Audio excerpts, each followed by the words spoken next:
contexto al tema que quiero abordar el día de hoy. Capítulo 11 de Primera de Corintios. Cuando usted se ponga de pie, yo voy a entender que ya puedo leer la escritura juntamente con usted. El versículo 23 al 26 será el contexto, y del 27 al 32 será nuestra lectura oficial de esta mañana. Ya lo tenemos. Dice: porque yo recibí del Señor lo que también os he enseñado, que el Señor Jesús, la noche que fue entregado, tomó pan, y habiendo dado gracias, lo partió y dijo: tomad, comed, esto es mi cuerpo que por vosotros es partido, haced esto en memoria de mí. Asimismo, tomó también la copa después de haber cenado, diciendo: esta copa es el nuevo pacto en mi sangre, haced esto todas las veces que la bebiereis en memoria de mí. Así pues, todas las veces que comiereis este pan y bebiereis esta copa, la muerte del Señor anunciáis hasta que Él venga. De manera que cualquiera que comiere este pan o bebiere esta copa del Señor indignamente, será culpado del cuerpo y de la sangre del Señor. Por tanto, pruébese cada uno a sí mismo y coma así del pan y beba de la copa. Porque el que come y bebe indignamente, sin discernir el cuerpo del Señor, juicio come y bebe para sí. Por lo cual hay muchos enfermos y debilitados entre vosotros, y muchos duermen. Sí, pues, nos examinásemos a nosotros mismos, no seríamos juzgados, mas siendo juzgados, somos castigados por el Señor, para que no seamos condenados con el mundo. Puede sentarse.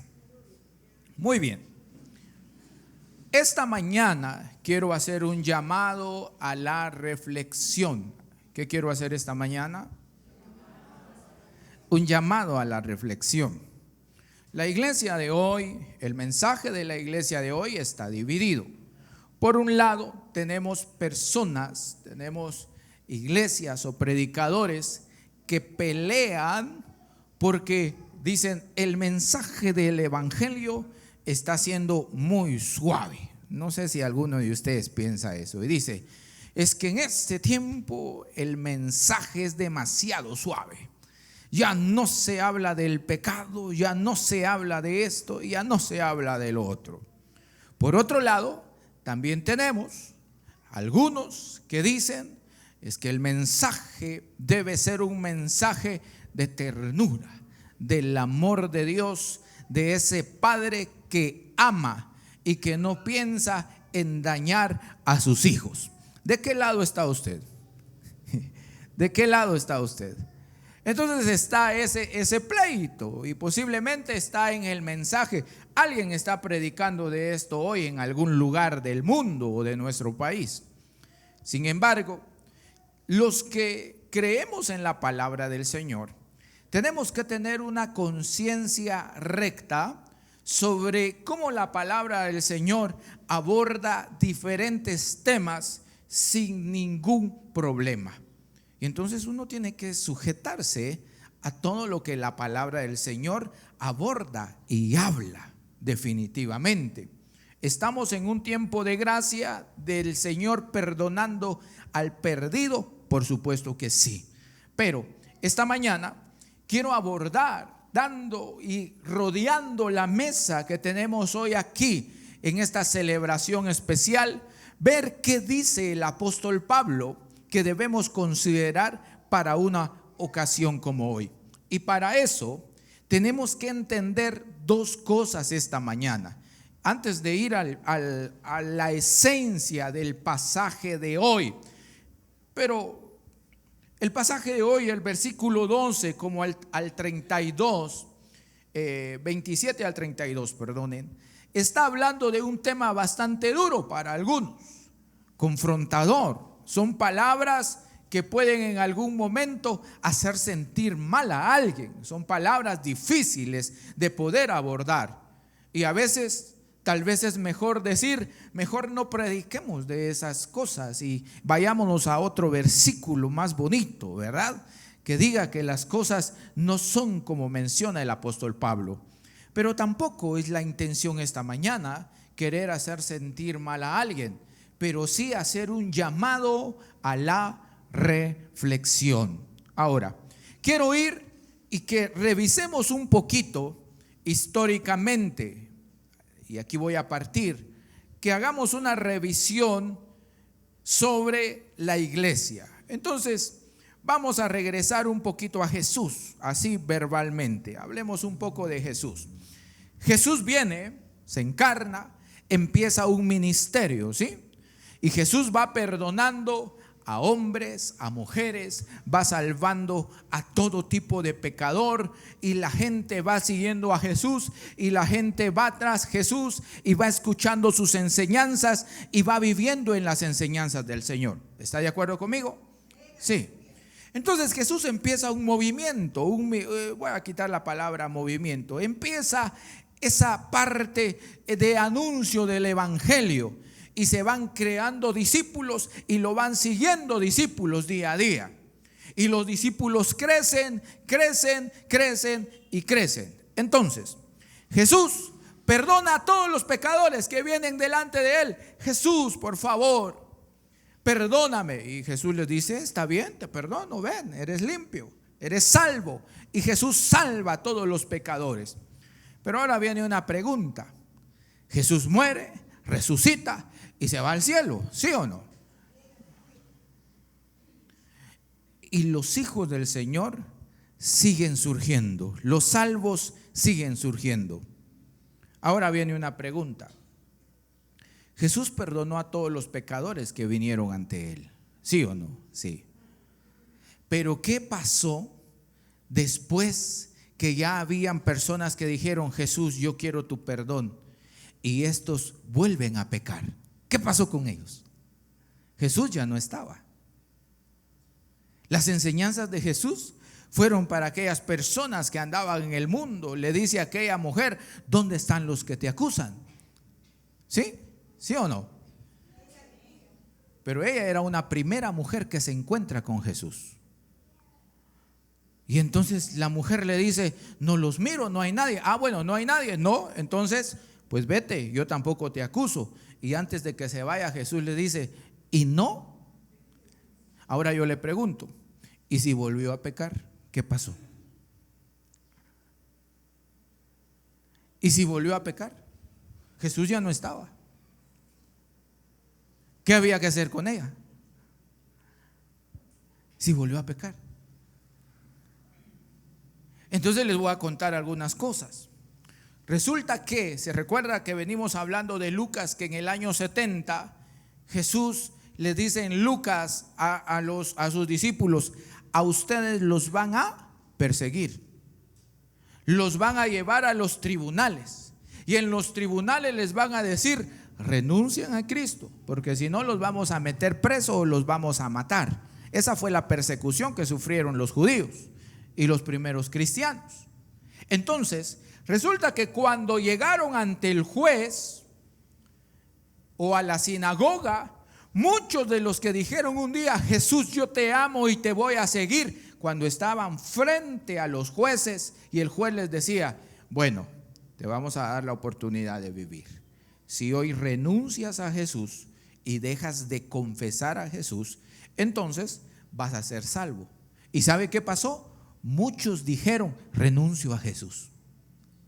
Históricamente está escrito en la historia que muchos dijeron, voy a renunciar a Jesús, ya no sigo a Jesús. Y los hermanos que estaban a la par de ellos, no puede ser, está renunciando a Jesús. Entonces, ¿qué pasa después? Cuando termina el tiempo de persecución, dice la historia que muchos de los que un día dijeron, yo renuncio a Jesús, como ya no había persecución, decidieron regresar y dijeron, aquí estamos otra vez. Queremos volver a seguir a Jesús. Entonces, escuchen lo que hicieron algunos de los cristianos les dijeron: pero ustedes ya no merecen a Jesús, porque renunciaron a Él y se portaron duros con ellos. Ustedes fueron los que dijeron allá en la corte, cuando los llevaron como Jesús profetizó: los vamos a llevar ante jueces. Y ustedes dijeron: no, yo antes vivo, ¿verdad? que seguir a Jesús. Entonces renunciaron a Jesús. Y cuando regresaron, ya no los querían recibir como hijos de Dios. ¿Qué piensa usted de la actitud de ellos? Trate de ponerse en el zapato de ellos. Trate de ponerse en el calzado de aquellos que usted está a la par del hermano. A usted le mataron toda la familia, solo usted quedó medio vivo. Y el hermano, por decir renuncio a Jesús, se salvó él y toda su familia. Y al tiempo regresa ahí como si nada hubiera pasado y dice: yo quiero seguir a Jesús. Entonces estos hombres se pusieron en ese plan. Pero avancemos un poquito. Pastor, ¿por qué está hablando de esto hoy? Porque entonces lo que pasa es que Jesús nos muestra un mensaje de perdón y de amor, definitivamente. Pero Jesús viene a salvar a la oveja perdida, a la que estaba extraviada, a la que no había conocido al Señor, y a ofrecerle perdón. Pero ¿qué pasa si después de haber aceptado a Jesús, estas ovejas deciden volver a dejar a Jesús? ¿Qué pasaba con ellos? Entonces aquí tenemos que ver qué pasó. Y es aquí donde entra Corintios, mis queridos hermanos. La carta a los Corintios, les voy a contar un poquito. Corintios era una ciudad bastante peculiar, debido a que en la ciudad tenía reunía a varias culturas por el lugar donde estaba. Corinto era una ciudad portuaria, o sea, como Puerto Quetzal, donde llegaban barcos de todos lados y no se estacionaban, ¿verdad?, sino que pasaban tiempo ahí. La gente bajaba a comer, a bañarse, a relacionarse un poco con la sociedad, y luego continuaba su viaje. Entonces Corinto era una ciudad importante de la antigua Grecia. Estaba a la orilla del mar. No tengo un mapa aquí, se los debo, hubiera quedado mejor. Entonces, lo que pasaba aquí es que hay algunos puntos que nosotros debemos resaltar. Número uno, es que era una ubicación de comercio. Corinto era una ciudad próspera, porque le permitía que llegara gente de todos lados. Los barcos llegaban y había mercancía que se movía entre un lado y otro lado. Esto hacía que mucha gente de todos lados vinieran a Corinto y se pudieran quedar ahí. La ciudad se llamaba Corinto, ¿sí? Así se llamaba. Entonces la gente se quedaba ahí, pero la gente traía culturas, pero también tenía religiones diferentes, y venían y se establecían allí mismo en Corinto. Así que la riqueza de la ciudad la convirtió en un lugar de lujo, un lugar esplendoroso, lo que también influyó en la mente de las personas, muchos de los cuales vivían en una corriente que se llamaba edoísmo. ¿Cómo se llamaba? Edoísmo. El edoísmo es un pensamiento que dice que el sentido de la vida está en complacer todos los placeres que desea la vida. Sí. Entonces el edoísmo, cuando usted escuche la palabra edoísmo, significa de alguien que piensa que la vida, el sentido de la vida está en complacer todos los deseos que quiere, y eso es vida. Si usted puede darse los lujos, complacer todos sus deseos y poderlos cumplir, entonces eso es vida. Por eso los hedonistas vivían siempre buscando las complacencias. Y entonces Corinto era una ciudad que tenía mucha influencia del edoísmo. Había una gran diferencia religiosa, una diversidad religiosa. Corinto tenía una gran variedad de creencias, había muchas prácticas, por supuesto, ya que de muchas culturas la gente había venido y estaba y se habían asentado ahí. Habían templos de diferentes dioses, deidades, y se destacaba uno de los templos, el templo de Afrodita. Es un nombre que tal vez ha escuchado usted. Y era la diosa del amor. ¿Quién era Afrodita? Sí. Además, la filosofía de los griegos estaba muy metido en la vida intelectual de los ciudadanos y tenía influencias de los estoicos y de los epicúreos también. Dejemos esas palabras por ahí. Es otro tipo. Los estoicos decían: comamos y bebamos, que mañana moriremos. ¿Cómo decían los estoicos? Comamos y bebamos, que mañana moriremos. ¿No será que usted a veces habla como un estoico? ¿No? ¿No habla usted como un estoico? Dele, pastor, al fin todos tenemos que morir. ¿No suena eso como algo estoico? ¿Sí?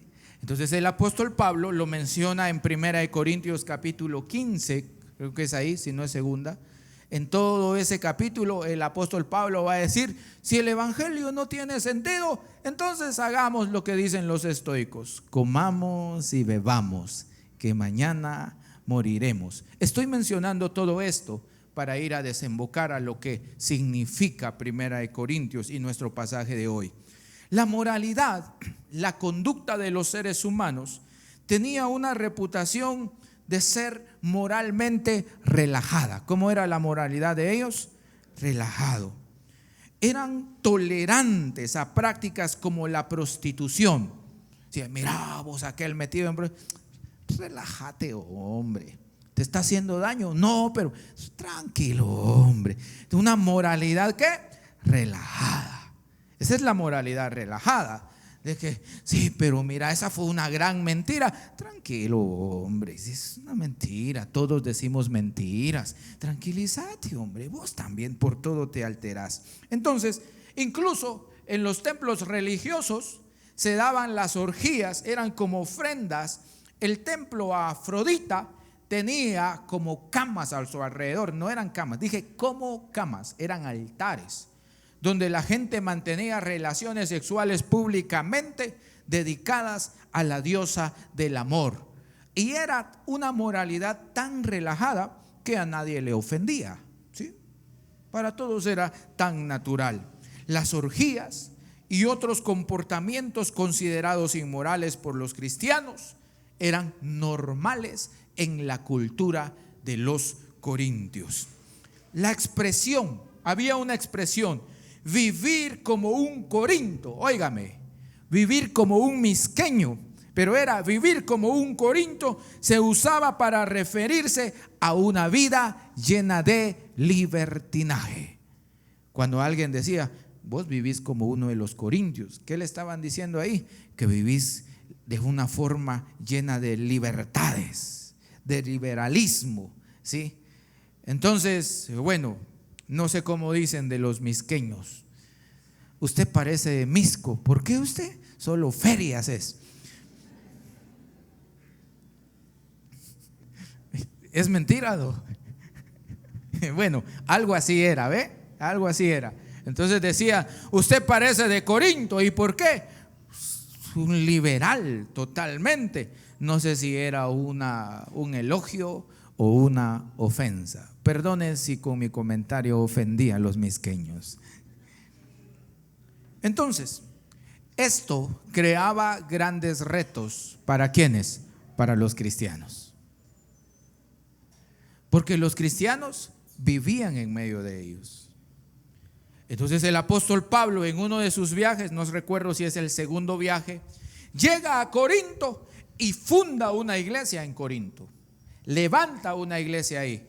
Pero la iglesia de Corinto tiene que mantenerse en la moralidad cristiana. Y ese es el punto a donde quiero llegar a 1 Corintios, en la lectura de hoy. Porque cuando el apóstol Pablo llega con un mensaje, el mensaje de él no se acopla, es distinto y es diferente a todo lo que vivían los corintios. Entonces, habían para ellos grandes retos ahí. Sí, habían retos para ellos. Y este sentido, esta parte, nos lleva a pensar que habían grandes problemas para los cristianos ahí. Porque los cristianos empezaron a seguir a Jesús, pero a la vez eran atraídos por la cultura y los pensamientos que habían en Corinto. Los cristianos de Corinto dijeron: Jesús, yo te acepto, yo te sigo, perdóname mis pecados. Pero después venían los desafíos, porque la vida cristiana tiene una manifestación. La vida cristiana tiene evidencias. La vida cristiana es una decisión que se muestra, no solo se confiesa. Es una decisión que puede relucir y puede notarse en la vida de un ser humano. Y aquí viene Corintios. La primera, vamos a ver si es carta o epístola. La primera carta, epístola a los Corintios, el apóstol Pablo la escribe porque una familia le llega a dar queja. ¿Quién me quiere decir quiénes eran los de esa familia? Estoy buscando.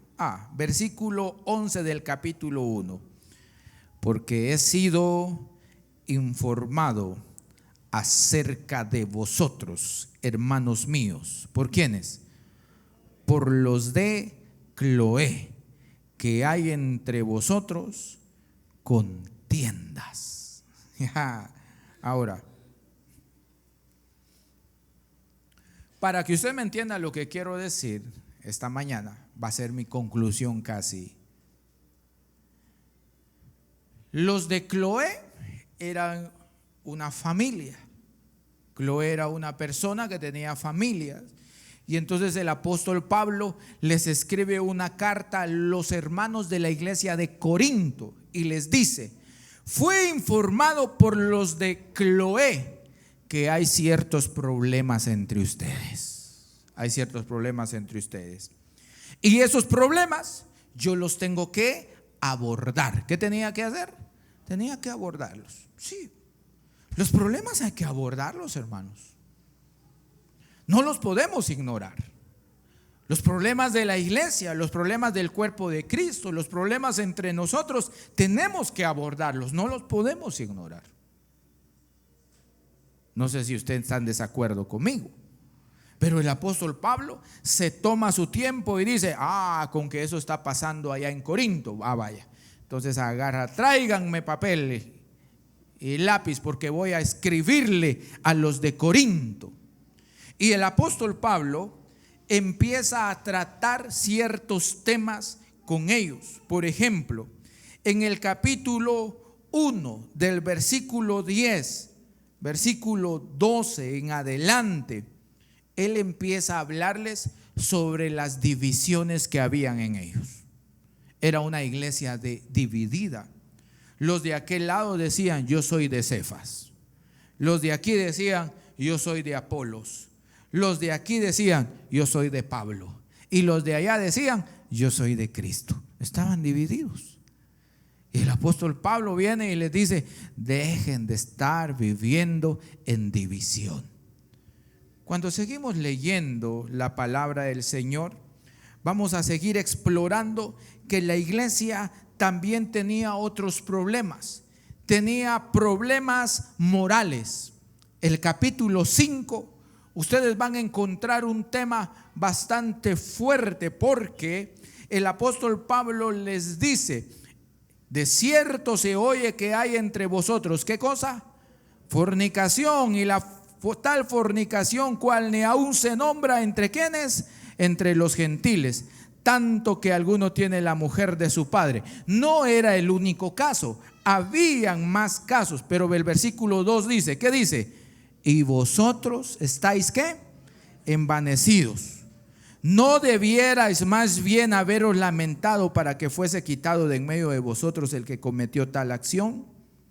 Entonces el apóstol Pablo les está diciendo, hay ciertas cosas que están pasando entre ustedes de inmoralidad y ustedes no están haciendo algo para poder solucionar. Solo están viendo y no hacen nada.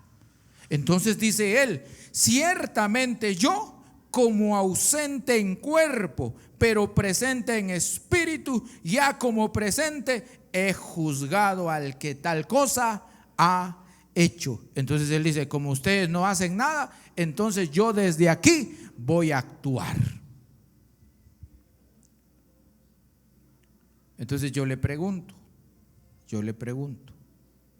esta es la iglesia. El apóstol Pablo le está hablando a la iglesia. ¿Cómo se tratan las faltas morales desde la iglesia? ¿Hay que tratarlas o no?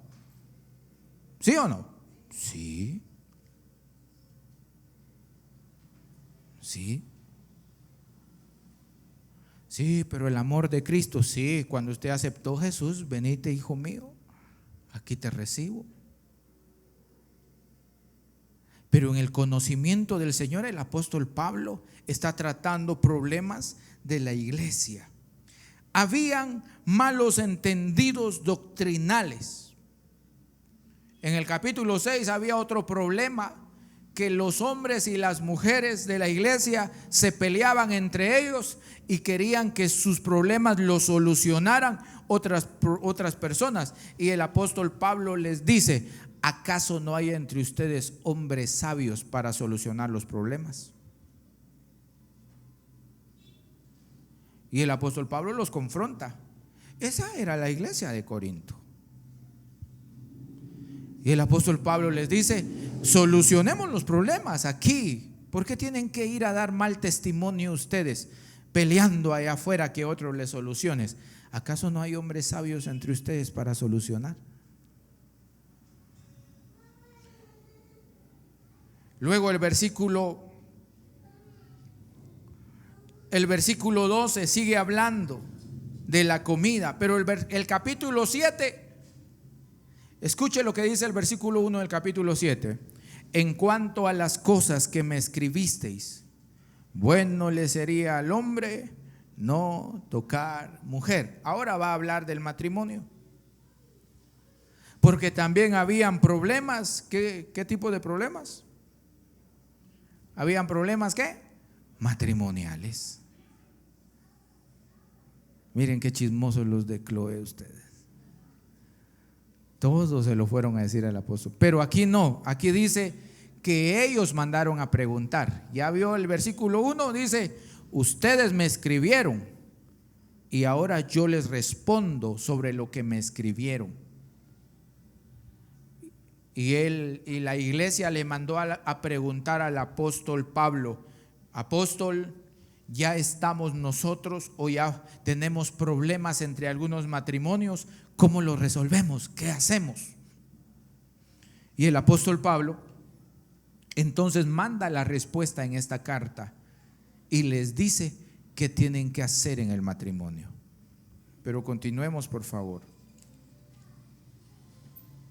En el capítulo 8 habla sobre los sacrificios a los ídolos. Recuerde que Corinto era una ciudad donde había altares para varios dioses, muchos dioses.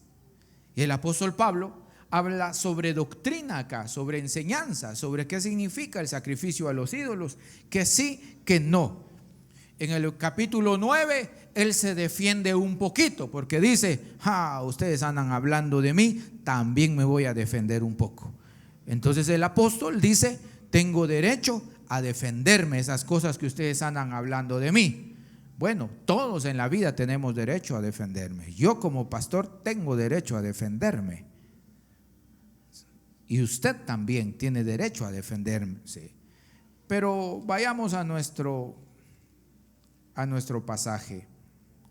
En el capítulo 11, el apóstol Pablo aborda un tema, apóstol, ¿y cómo deberían vestirse las mujeres? ¿Deberían taparse la cabeza o no deberían taparse la cabeza? Esos ya eran temas doctrinales. ¿Deben cubrirse la cabeza para orar? ¿No deben cubrirse? ¿Qué deben hacer o qué no? Y el apóstol Pablo les escribe para resolver ese tema. Y como se darán cuenta, nosotros no, las mujeres de esta iglesia no se tapan la cabeza. Pero en el versículo 17 del capítulo 11 dice, escuche cómo aborda el tema el apóstol Pablo. Pero al anunciaros esto que sigue, no os alabo, porque no os congregáis para lo mejor, sino para lo peor. ¿De qué va a empezar a hablar el apóstol Pablo? ¿Cuál será el siguiente tema? ¿Cuál será el siguiente tema? Yo no sé si hay otra versión, tenemos otra versión, la NBI tal vez, para ver qué dice el versículo 17, porque tal vez algunos no han entendido bien por el lenguaje de la versión 60, que a veces no es de nuestro tiempo. Escuche lo que dice: al darles las siguientes instrucciones, no puedo elogiarlos, o sea, no puedo felicitarlos, ya que sus reuniones traen más que perjuicio que beneficio. Versículo 18, sigamos en la misma versión. En primer lugar, dice el apóstol Pablo, oigo decir que cuando se reúnen como iglesias hay divisiones entre ustedes, y hasta cierto punto lo creo. Versículo 19, sin duda tiene que haber grupos sectarios entre ustedes para que se demuestre quienes cuentan con la aprobación de Dios. 20. De hecho, cuando se reúnen, ya no es para comer la cena del Señor. Versículo 21. Porque cada uno se adelanta a comer su propia cena, de manera que unos se quedan con hambre, mientras otros, ¿qué hacían en la iglesia? ¿Qué hacían otros? Mientras otros se emborrachan. Versículo 22. ¿Acaso no tienen casa donde comer y beber? ¿O es que menosprecian a la iglesia de Dios y quieren avergonzar a los que no tienen nada? ¿Qué les diré? ¿Voy a elogiarlos por esto? Claro que no. Bueno, empiezo el mensaje de esta mañana.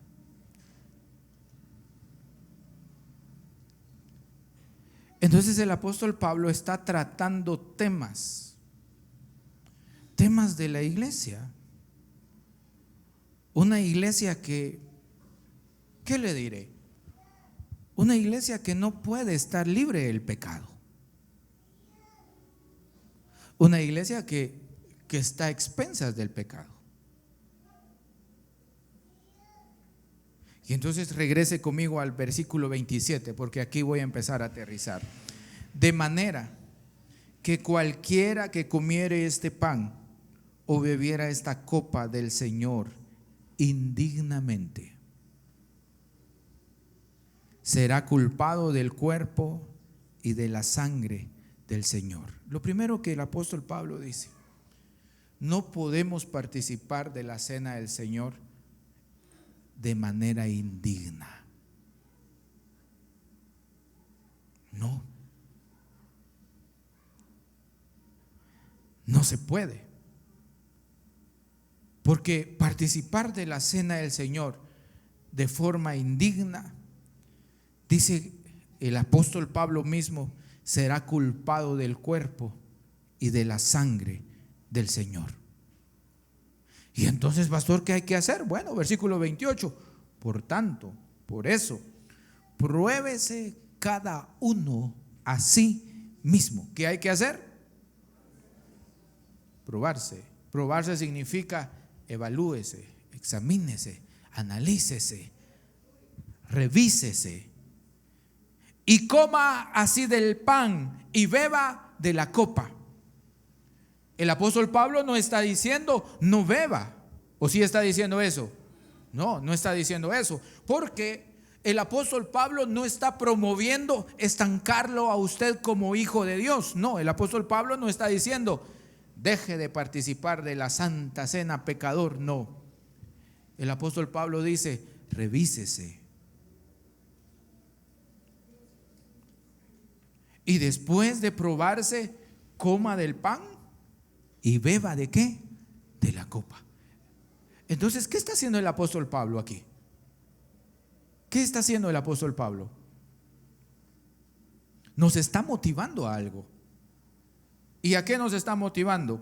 Versículo 29. Porque el que come y bebe indignamente sin discernir el cuerpo del Señor, juicio come y bebe para sí. Por lo cual hay muchos enfermos y debilitados. ¿Entre quiénes? Entre vosotros, y muchos duermen. Esa palabra duermen se la traduzco al lenguaje misqueño, se la traduzco, y muchos están muertos.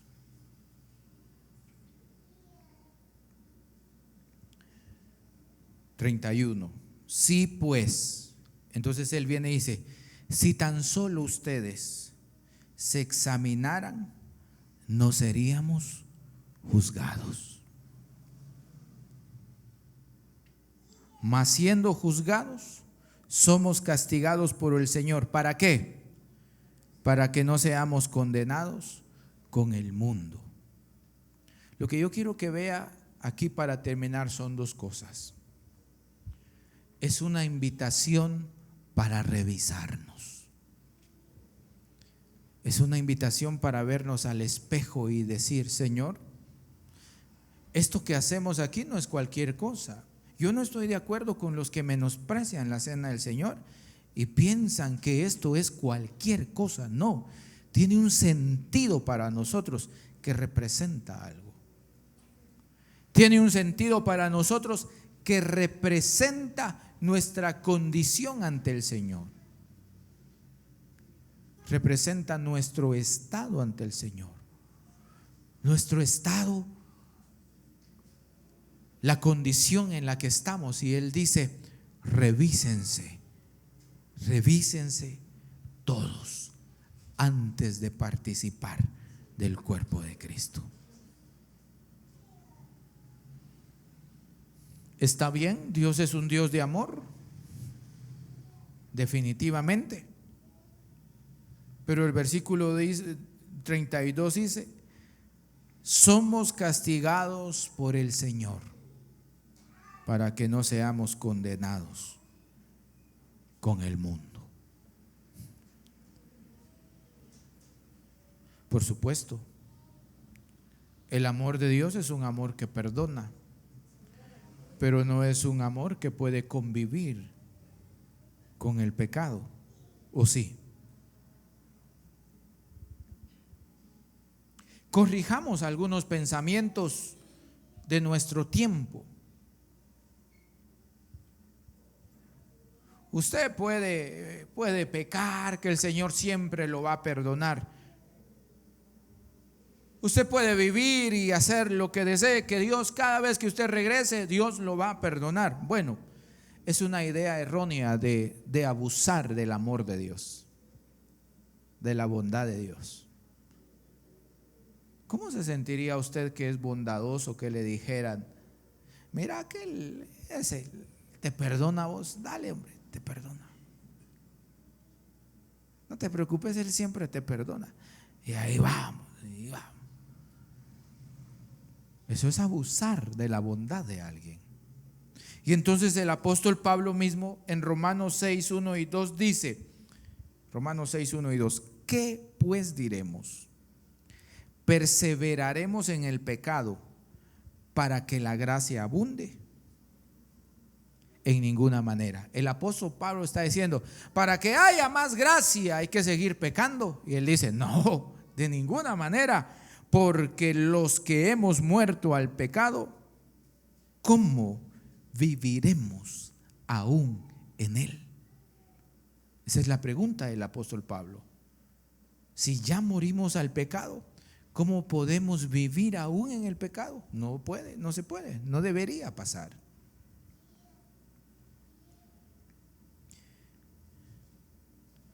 Veamos segunda de Timoteo. Dije que estoy aterrizando. 2 versículos. Este es el penúltimo. Segunda de Timoteo 2:22. Huye también de las pasiones juveniles y sigue la justicia, la fe, el amor y la paz con los que de corazón limpio invocan al Señor. Entonces yo le voy a decir lo siguiente: procure no enfrentarse al pecado. Hay varias formas de enfrentarse a las tentaciones de este mundo y salir invictos o salir golpeados. Número 1, dice el apóstol Pablo: huye de las pasiones ¿qué? Juveniles. Cuando dice pasiones juveniles, nos está diciendo que esas cositas que nos tientan como cuando somos jóvenes, lo que pertenece a la edad joven, de eso hay que huir porque nadie lo puede vencer. ¿Sí? Algunas quedaron embarazadas aquí por quedarse en lo oscurito y no salir huyendo de lo oscurito. ¿O no? Sí. Resultaron con un embarazo indeseado porque sabían que el asunto iba por un lado. ¿O no sabían? Porque si usted me dice: ay, pastor, yo no sabía nada, de repente cuando yo sentí, pastor. No, Santiago dice que el pecado al final florece, pero primero es una semillita. Y él dice: primero empieza con un pensamiento. El pensamiento nos va llevando a acciones y las acciones produce ¿qué cosa? El pecado. Entonces no es que, ay, pastor, es que cuando yo llegué cometí este pecado, no me di cuenta, viera que saber cómo fue, bien sabe cómo fue. Su mente se lo anunció, su conciencia se lo anunció, su mente se lo dijo, su corazón se lo dictó. Entonces, dice el apóstol Pablo, para cuando a usted le toque enfrentar tentaciones que enfrentan la edad joven, porque esas tentaciones de edad joven también están en la edad adulta en algún momento. Entonces dice el apóstol Pablo: cuando sea así, salga huyendo. ¿Qué hay que hacer? Salir huyendo. No se quede. No, hombre, pastor, pero yo aguanto. No va a aguantar. Salga huyendo. Salga huyendo. ¿Para qué quedarse en un lugar que usted va a salir vencido? ¿Para qué? Pero mire que dice Santiago 4:7: someteos pues a Dios, resistid al diablo y huirá de vosotros. Va, pastor, y entonces, y usted dice que salga huyendo, porque el apóstol Pablo recomienda que para las tentaciones que tienen que ver con pasión juvenil hay que salir huyendo, porque ahí no va a vencer. Pero si a usted le toca vivir algo como vivió Job, por ejemplo, Job no vivió pasiones juveniles, todo lo contrario. La situación de Job fue diferente. ¿Cuál fue la situación de Job? Que él fue atacado, Satanás lo agarró, lo hirió, lo golpeó y todo, esperando que Satanás esperaba que Job en algún momento dijera y pecara contra Dios. ¿Pecó Job? Entonces, cuando es una lucha como esta, ¿qué dice la Escritura? ¿Qué hay que hacer? Resistir. Y cuando es una tentación como la de que las pasiones juveniles, ¿qué hay que hacer? Salir huyendo. Salir huyendo. Entonces termino. El pecado siempre tiene un anuncio. Lo dice Santiago. Cuando usted sienta que está siendo enredado, que su mente está germinando un pensamiento de pecado, entonces dice el apóstol Pablo, huya. ¿Qué hay que hacer? Huir. Y si usted está viviendo una circunstancia difícil que lo puede llevar a pecar, pero que no tiene nada que ver con pasión juvenil, ¿qué dice la Biblia que hay que hacer? ¿Qué dice Santiago? Resistir. ¿Entiende la diferencia? ¿Sí? Podemos ver la diferencia de cómo abordar las tentaciones desde dos perspectivas y dos acciones distintas. Hay algunas cosas a las cuales tenemos que huir. Y hay otras cosas a las cuales tenemos que resistir. Ahora, la invitación de esta mañana es: revísese. Y entonces, después de la revisión, la palabra que voy a usar es intencional: compóngase. Y después, participe.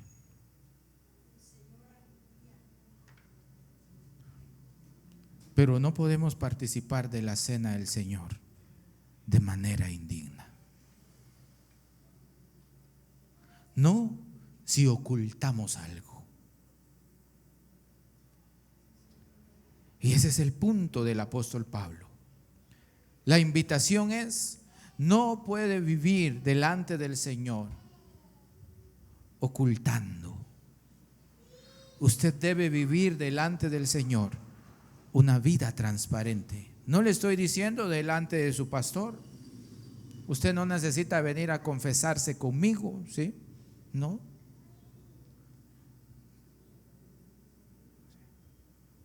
Usted no puede, no necesita venir, pastor, le voy a confesar mi lista negra.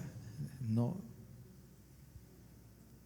Usted puede hablar con Dios, y esa es la invitación del apóstol Pablo. Revísese, hable con el Señor y participe dignamente. Lo que el apóstol Pablo está queriendo decirnos es: hay que participar dignamente de la cena del Señor. Y ese es el proceso de esta mañana.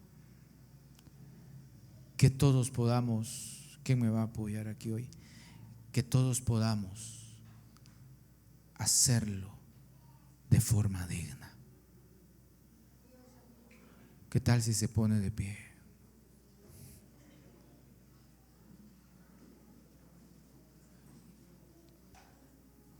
Tendrá, Señor, temblará la tierra, si temblará la roca y la alta sierra, y velarán los astros sus albores de densa niebla en tétricos horrores, y velarán los astros sus albores de densa niebla en tétricos horrores.